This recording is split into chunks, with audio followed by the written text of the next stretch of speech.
Coping with COVID with Tre Tailor. Updates on the pandemic and information to help you thrive and survive COVID-19. Brought to you by SCDHEC. Visit scdhec.gov for testing and vaccination sites. SCDHEC. Healthy people, healthy communities. In it together, SC and the South Carolina Diabetes Advisory Council presenting Wellness Wednesday every week on Coping with COVID. The City of Columbia Office of Business Opportunities, helping to meet the needs of small, minority, and women-owned businesses in the City of Columbia. Agape Counseling and Training Services. If you're having a challenge coping with COVID, visit Agape Counseling and Training Services at agapects.com. The Comet Bus System, offering free rides to get your COVID vaccine. Don't miss your shot. Visit catchthecomet.gov. Javis Financial Services, with over 20 years of experience. Computers Unique, Dutch Square Mall. Honest, professional, reliable computer sales and service. Palmetto Media Connections, connecting media and communities together. Coping with COVID from SCDHEC. In it together, SC, the South Carolina Diabetes Advisory Council, the City of Columbia Office of Business Opportunities, Agape Counseling and Training Services, the Comet Bus System, Javis Financial Services, Computers Unique, and Palmetto Media Connections. Coping with COVID with Tre Tailor. Happy Friday, and thank you so much for joining us on Coping with Tre Tailor. I'm Tre Tailor, and today we are celebrating Women's History Month. We are going to talk to Chapelle Broome. She was one of the first minority to be a director at the Columbia Airport. We're going to talk to Chapelle about her journey, her advice to young women and young men that are minorities or young people that want to go into management. Also, we're going to talk about her new venture. Chapelle, thank you so much for joining us. Thank you. I'm so glad to be here with you today. Very excited. We're excited to talk to you. We're going to come back in just a minute with Chapelle first, but let me remind you that you are watching Coping with Tre Tailor. Don't forget, we are streaming live on the Tailor Made production page. Please go over there, hit like and share and follow. You'll get notifications as to when to watch Coping with Tre Tailor Thursday and Friday at 2 p.m. Eastern Standard Time. And then, of course, Coping with COVID, sponsored by In It Together SC and the Diabetes Action Council, airs every Wednesday. We're also streaming live on the YouTube channel. Please go over there and hit the subscribe button. There you can watch current and past episodes of Coping and also Coping with COVID. We also have a presence on Facebook and Instagram. Hey, don't forget that scrolling at the bottom of the screen, you'll find all types of resources about COVID, about testing, about vaccinations, and also all types of financial information. Once again, all of that information is scrolling at the bottom of the screen.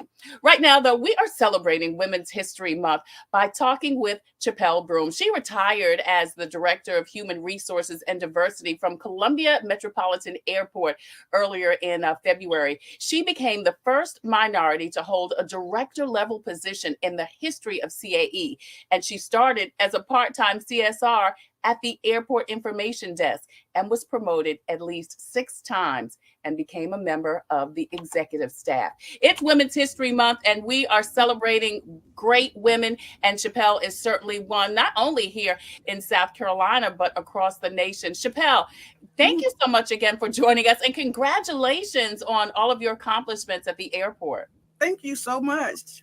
Absolutely. So tell us first, when you started, and you were just part-time at the airport, did you have a goal to at least be in management, even if it wasn't to become the first minority, as a director?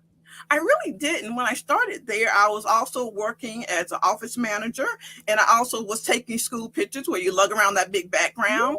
And so when I started there, I actually was going through a divorce. I had 2 teenagers, and I just needed to make some extra money. Yeah. So I saw they had to open at the information desk and paying $6.36 an hour. And I applied for that and worked Saturdays and Sundays and got cussed out and all that fun stuff. But I kept smiling because their plane was delayed or couldn't find their luggage. Right. But what happened once I got there, I really loved the environment. I love the airport. They say that fuel gets into you. Yeah. And so every time they had a job opening, I applied for it. The only person who wouldn't hire me was the director of public safety because he told me I was too hyper. He couldn't give me a gun. But so I applied for it and moved over into admin. And like you mentioned, I got promoted 6 times and then became the director. I never dreamed that. So when they say God dreams way bigger dreams for you than you ever dreamed for yourself, I'm a living witness.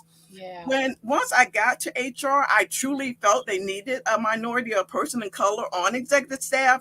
Yeah. I was pushing for someone else. I never in a million years, if you had told me it would have been me, it was something I never even dreamed of. Yeah. So obviously, as a Black female, you realize that people like you were not represented at such a major company as the airport, which serves everybody.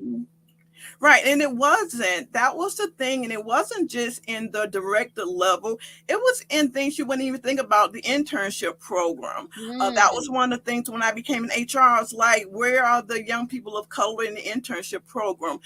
It was in, it was across management lines. It was that thing where, and I don't think it was intentional, it just wasn't. Yeah. And nobody saw, see, where was the problem, because everybody was coming to work doing their job. But once I was promoted, and the boss, Dan Man at the time, gave me full reign to be over HR and diversity, then it was intentional for me to make sure there were people who looked like me in the process. Yeah, Chapelle, you make such a great point. Because I was going to ask you just that. Do you think it was intentional? What you said, no. Listen, when you're in a position and you're just doing your job every day, I guess you're not thinking about that kind of thing. I mean, we talk a lot now about diversity and inclusion because those are the buzzwords. But at one point, that just wasn't. Exactly. Because what happens, people hire people who look like them. That's People right. hire people they golf with. People hire people they hang out with. And so that was one of the mindset that had to be changed. Yeah, I'm so glad that you golfing buddy and everything. And I remember Trey, and I said this at my retirement party, because Mike Black, who was the executive director before Dan Mann, before Mike Gula, it was the only time I actually went to an executive director for a hire, because they wanted to hire someone in this department who looked just like them. But they were another candidate who was a diverse candidate who had all the same qualifications, everything being equal. Why not hire them? The manager didn't agree. So I took it to the executive director. I took it to Mike Flack. And Mike Flack saw my point. And when we hired the young man, and this young man now is an executive director at some airports over in the Virgin Islands. Wow. And I talk about that to Mike at my retirement party. Mike said, yeah, he's been a reference for him. So he turned out to be a great hire. He didn't stay with us forever, but it was an opportunity. And it actually was the first time we had somebody of color in that department. So that was, like I said, sometimes you have to take the battle a little higher. But that was the only time I had to do that, because most of the time the manager saw everything being equal, why not give somebody of color an opportunity? Yeah, we're talking to Chapelle Broome. She was the first African American in the director's position at the Columbia International Airport in South Carolina, and we are celebrating Women's History Month. So, Chapelle, tell me about some of the issues and challenges you've had to face as oftentimes the only brown face in the room. Yeah, and that has been very interesting, because I made sure I was raised by a 104-year-old grandmother. So I made myself available to do a lot of different things. So I was on 2 national steering groups, diversity and HR. So there were a lot of times when I was in the room, not just at the airport here, that I was the only brown person, sometimes the only female in the room. Right. And some of the challenges you have to deal with, there's misogyny is at an all-time high right now. I'm just gonna say that. Yeah.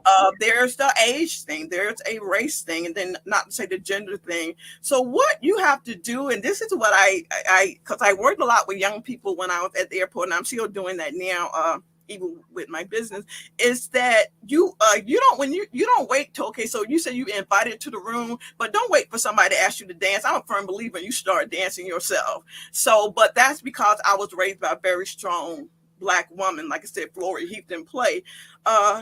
So that was the thing. I had to realize my own value, because sometimes that can be very hard when you're in a room where nobody looks like you. Yeah. And you're kind of ignored, or you're dismissed, or they're saying, can you go get the coffee? And I've had that happen to me. They're thinking, I'm like, no, you don't see my badge. I'm a speaker today at this event, which I said one time. So, but you have to, it's not easy. I'll be really honest. And I thought it would be easier by now, 2022. But what I found, especially in the last year, it's a little more challenging. Wow. It's a little Wow. more challenging. It really is. So tell me, one, how do you navigate through that? How do you swallow your pride, continue to move on, keep a stiff upper lip? You know what I mean? Continue to Right. be respectful. And then on the flip side of that, like you said, you said it's still even more challenging today. What do you say to young people and older people, any people that are either pursuing, thinking about maybe wanting to go there, or that are there in the fire right now? How did Right. you do it? And you do. And one things I tell young people all the time, and like I say, not so young people, pick your battles. You have to pick your battles. Everything cannot be a battle. Trey and I spoke to a group of young people one time, and they talked about my journey, and I told them about how I was cursed out of the information desk, and I kept smiling and everything. And they were like, "Well, how did you do that?" Because I would have, knocked somebody out.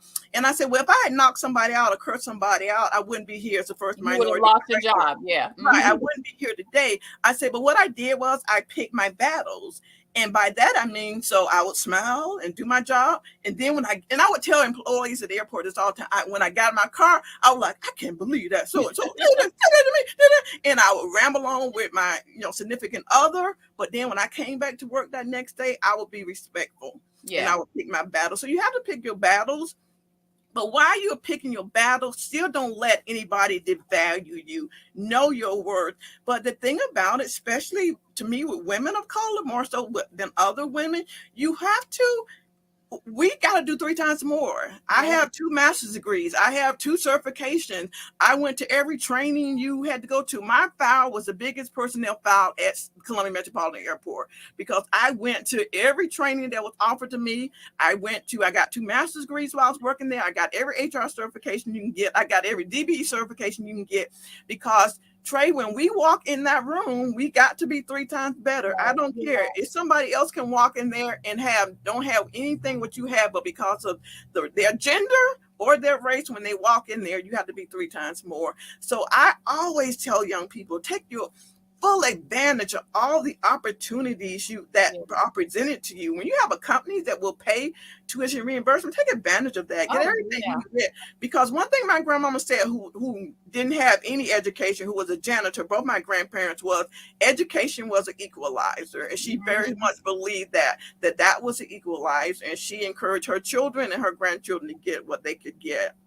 Chapelle, I want to ask you, okay, so when you were the CSR, of course, I think, yeah, I mean, I totally understand. You don't know them people on the other side of the phone. You don't care what they say to you. You won't talk to them again for a million years, if ever.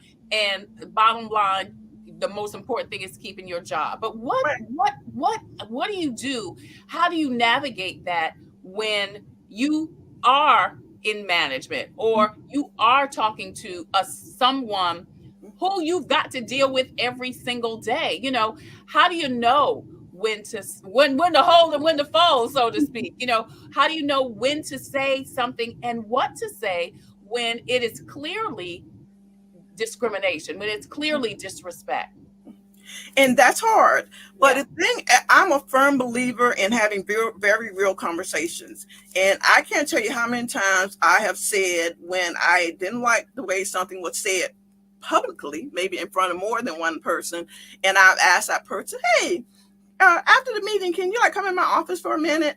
And I say, "Let's have a very real conversation." I've said I did not appreciate the way you referred to me or what you said about me in that meeting, but I did not want to publicly dress you down. Right, That's right. not who I am. But I was not appreciative of that. And what I found sometimes, not all the times, is that people, especially of other race, they don't realize, and that's not all the time, but sometimes they don't realize they're being disrespectful. They just think, I've heard mama say it in the house, well, that's how they are, and that's how you treat them, and that's what you say. So, and they've heard mama say it, and they've heard mama say it around other people of color who say, ha, ha, ha, and they laughed it off, so they feel it's okay.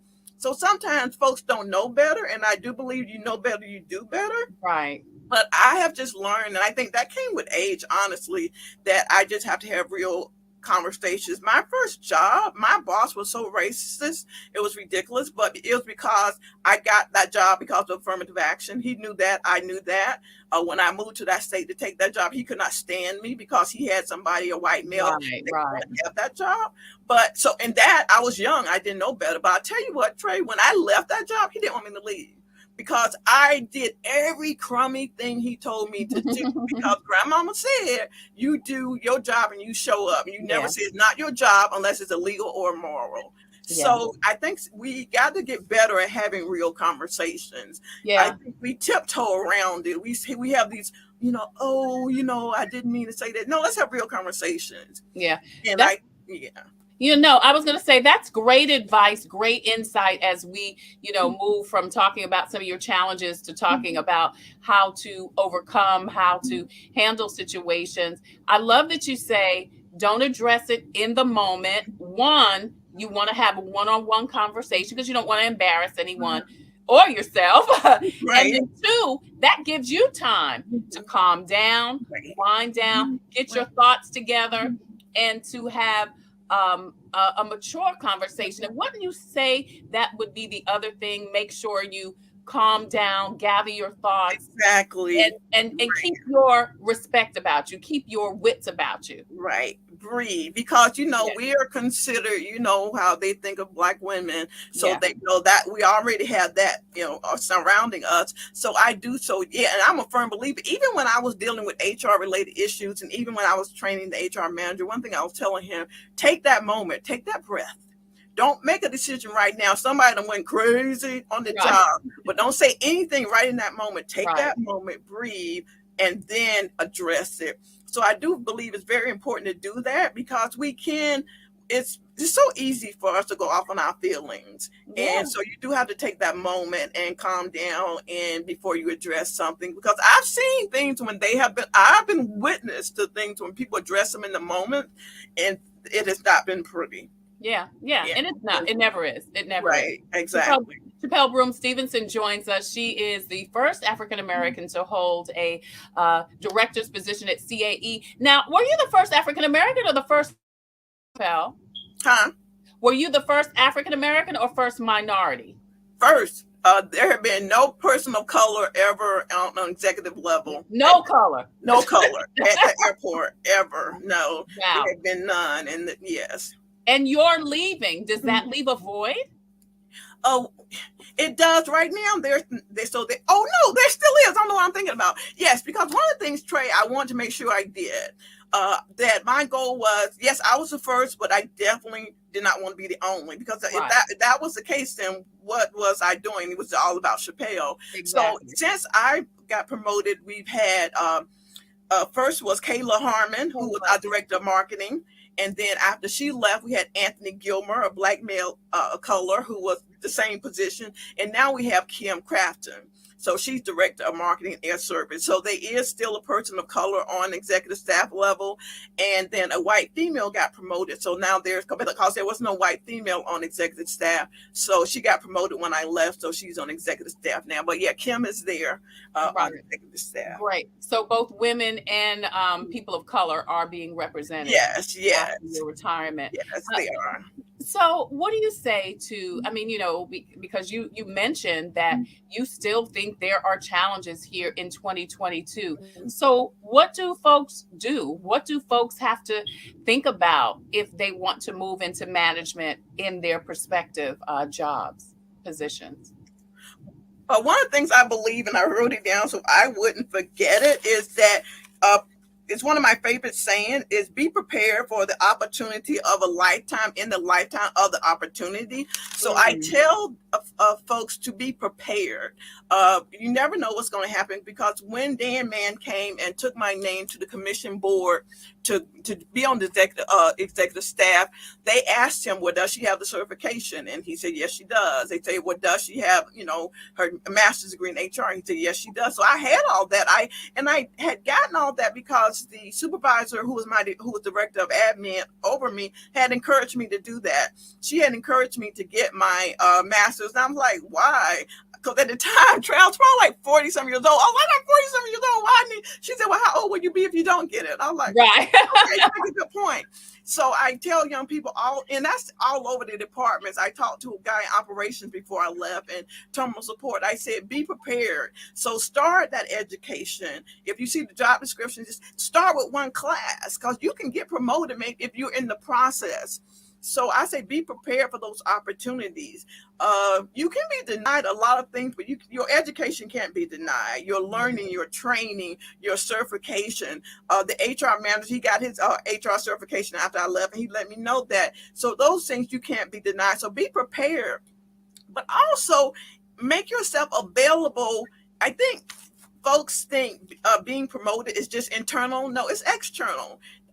Your company leaders are noticing what you're doing. Are you involved in the community? Are you giving back? Are you volunteering?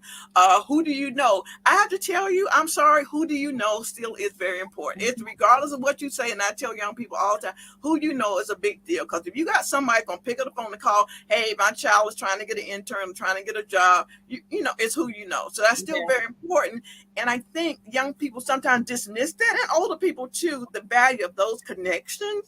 Those connections are real important, because you never know, somebody making a decision could know somebody on a board that makes that decision. You may know them from being in Rotary, which I'm very involved in, or being in some other volunteer. So I think those are very important things. Give back, be out in your community. One of the ladies who got promoted after I left, she is so, and I push for that. She is so dynamic, and she's working on the other things she needs, but she is so involved in her community, and she's an awesome employee because she's well-rounded. Mm-hmm. And I think sometimes folks think, well, I come with the degree, or I got this, or I've done this, so now you need to promote me. No, be well-rounded, be prepared, be fully prepared.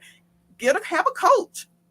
I had a coach who had no connection to the airport. She worked at a hospital, but I can go and whine to her about airport stuff, and she was like, she didn't know what I was talking about, but she could listen to me. Yeah. So I think things like that are real important. One of my best friends is this white man, Keith Finley, the CEO of Employees Association. I had him 20-some years that I could talk about from a woman of color to him. Because one time I forgot he was a white man. I was like, Keith, you know, it's black women. He said, Chapelle, I'm not a black woman. So, but we need those folks that you can be real with, because family gonna take up for you. You tell family she will kill somebody over me. Family will go take up for you. But like when I can talk to somebody like a Keith Finley, or somebody with my circle of women like a Sharon McGee, they're gonna be real, and we need that too. So be prepared. Make sure you have a great circle. Get all the training, education you can get, and make sure you're giving back and you are very viable in your community. Yeah, we're talking to Chapelle Broome Stevenson. She is the first African-American to ever hold a director's position, first minority also, at Columbia International Airport. She was there for 24 years, recently retired just last month. It's not even been 30 days yet. And we're celebrating her for Women's History Month. I'm Tre Tailor. You're watching Coping. Hey, don't forget to like and share this broadcast and post it out so we can get the message to the masses, because Chapelle is dropping some great gems, great advice, information about how to thrive and survive and pursue a career in corporate, being a minority. So Chapelle, like I said, you're not even been 30 days retired, and you've already launched Genesis Elevation Services. Tell us about your new venture. Okay, so my husband owns Genesis Energy, which is a solar company that works with charging stations and charging benches. And he has one on the campus of Benedict College, and his office is there. And then Elevation Services, because I have been working with diversity and HR consulting, but we are merging the two. So I'm becoming Genesis Elevation Services. So we will hope to do we're like, I'm going to find our quote, because it's a new quote, so I forget it. We solve problems. So that's our quote for Genesis Elevation Services. We solve problems, whether it be in the solar charging station. He also works with mobile Wi-Fi for areas that don't have Wi-Fi. So he's working on that. And then I'm bringing the HR piece in, the diversity piece. We want to work with HBCUs. So our motto is we solve problems. So whatever you may need, Genesis Elevation Service is going to be there to solve problems. So I'm very excited about that. I've already had a couple meetings. Like I said, my husband's office is at Benedict. So we had a couple meetings there, but I'm very excited about that. And I'm also keeping my foot in the airport world some.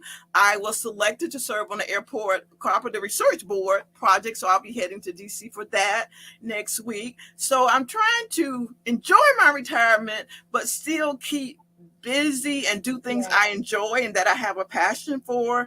And I definitely have a passion for the projects we're working on now with Genesis Elevation Services. Yeah, this sounds so exciting. Chapelle, I am so excited about where God has brought you from, where our Father is taking you to. And thank you again so much for joining us. Thank you so much for the nuggets that you dropped. Before you leave, I do want to ask you one thing, two things maybe. Okay. I know that you've gone through all of this with some health challenges. Yes. I mean, you've been very public about it on social media. First of all, how are you doing? I am doing good. I had a check up with my rheumatologist. He's really great, Dr. G, 2 weeks ago, and I'm doing really good. And I'm doing good. Yeah. I'll leave it at that. I'm doing good. Yeah. So tell me, were you able to navigate working a full-time job with your health challenges? I know that sometimes you're already in a stressful position because of your position, under scrutiny because you're African American female, and now you've got health challenges. Can you share with us how you were able to do it all, I guess, and without having someone look at you negatively, because you were trying to take care of yourself? I'm sure there were some folks who looked at me negatively because I'm sure of that. But I think, and I'm going to say this, I think in a way the health challenge, because like I said, lupus, rheumatoid arthritis, I've had brain surgery in 2012. I have, my autoimmune just seems to love my body. They like, oh, we home. But I actually think it made me better in a weird way because I knew what my grandfather had endured. And yeah, there were some days, especially when I had to have the brain surgery, that I could not literally function, but thank God I made it through it. But I also had a very supportive team. And during the year when I had the brain surgery, my boss was Dan Mann, and he was like super supportive. And so I had a very supportive team. I had folks who helped me pick up the slack when I couldn't be there, who I trusted. One of the ladies the lady I was telling you, just got promoted to executive staff level. So I had a really great team. And then my family, oh my goodness, my mom who would come stay with me, who just turned 80, and we wanted to turn up, but COVID knew let's turn up. My now spouse, Kenny Stevens, my husband, was there. My children, my daughter who's a doctor, who got a PhD, and my son who is he's a head of engineering for Google. I got to get that in. So they were very supportive. Even though my son lived in New York, he would fly. So I had very supportive family. But my coworkers, I have some really great coworkers. And because my husband has this saying, know who are your real friends and who are your dear friends. Oh man! And so these people who are my real friends really had my back. But I honestly want to say it made me better, because if I was not feel like I was not under that scrutiny, there were sometimes I probably wouldn't have got out of bed, or I would have said, just forget it. I don't want to do this. But because I knew who I was, and I know they were saying, oh, here's another Black woman, she probably whatever, Right. They supposed to be strong. They birthed out babies and all this kind of stuff. So it made me keep going. So it actually, I'll say today, I think it made me better, because I probably would have given in sometimes, because sometimes the pain was so excruciating. So it made me better. But I just had really great people who held me up. I really do.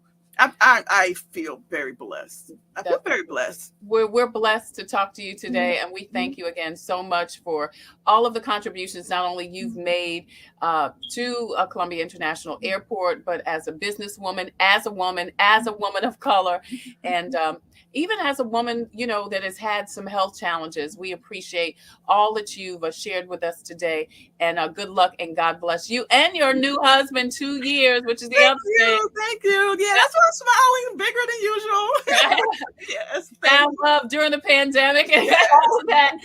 We So, did. Thank you so much. congratulations. Thank you, Chapelle Tre. Broome Stevenson, the first African American, the first minority actually, to hold a director position at the Columbia International Airport. Thank you, Chapelle, so much for joining us. Thank you, Tre. I enjoy every minute of it. Thank you. Thank you.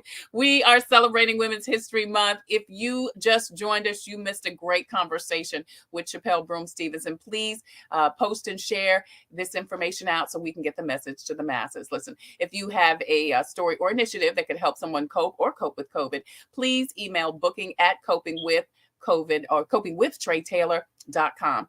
booking@copingwithtreTailor.com. That information is scrolling at the bottom of the screen. If you have a product or service that could help someone cope with COVID, please email copingwithtreTailor@gmail.com. copingwithtreTailor@gmail.com. We would love for you to be a proud sponsor, just like In It Together SC and the Diabetes Action Council. They actually sponsor Wellness Wednesday every Wednesday right here on Coping with COVID. Our other sponsors include Palmetto Media Connections, also Computers Unique, Dutch Square Mall, Javis Tax Services, also the Fifth Circuit Solicitor's Office, Attorney Byron Gibson. He's with us every second Thursday, and also the City of Columbia Office of Business Opportunities, and the Comet, and also Black Pages, Black Expo. Listen, as always, I leave you with a spiritual reading today and this month. Actually, we've been reading Conversations with God from Cheryl Mims Williams, and this says, "Father, I know you often give directions by speaking to my heart rather than my ear. These things, the wind, the earthquake, the fire, are very noticeable, but you don't always do what I or anyone else expects. Father, I pray I have a receiving heart and listening ears that I can hear your voice, your still small voice, not only to hear your voice, but to know your voice. I pray that I have seeing eyes, that I can see all that you are showing me." That's Conversations with God from Cheryl Mims Williams. It's a beautiful journal of some of her journal writings and also some scriptures. Listen, I'm Tre Tailor. Thank you again so much for joining us on Coping with Tre Tailor as we celebrate Women's History Month. Take care. Stay well. God bless. Please get your vaccination if you have not already. And don't forget, you still need to wear your mask over your nose and under your chin. Thanks so much for joining us.